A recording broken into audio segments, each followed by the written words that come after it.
Okay, I've just shown you how a script kiddie could destroy your multi-$1,000 Cisco Enterprise class switch. But what can you do to protect your network?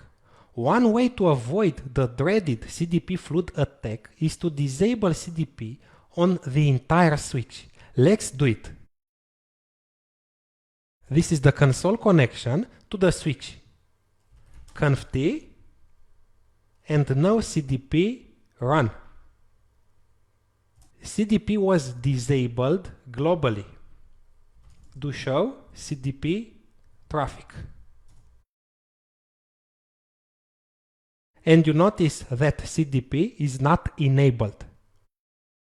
However, sometimes you don't want to disable CDP entirely.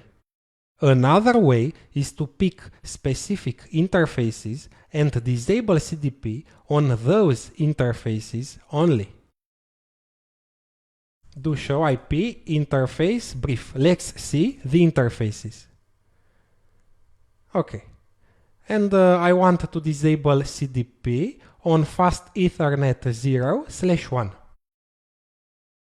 Interface fast Ethernet 0/1. No CDP enable. I've just disabled CDP on that interface only.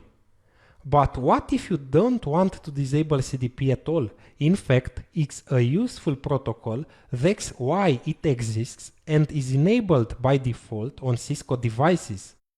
Another more viable option is to enable port security on the switch. This will protect the switch by limiting and identifying MAC addresses that are allowed to access a port.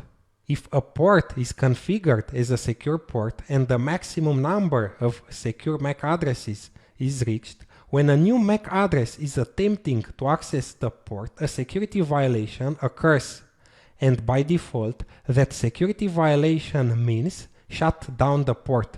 You will not only protect the switch against this attack and many others, but you'll also find out where the attack was launched from. And of course, the switch continues to work as expected. We could have an entire discussion on port security, but it's not the topic of this lecture. Okay, let's launch the CDP DOS attack again. I'm going back to Yersinia, launch attack, flooding CDP table, and OK. The attack is running. Let's check the switch CPU utilization again. I'm executing the same show process CPU command.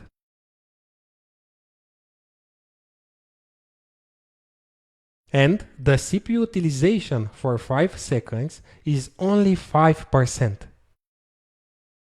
When CDP was running, it was 99%, so it's a big difference. Congratulations! You've just learned how to protect your Cisco devices against CDP attacks.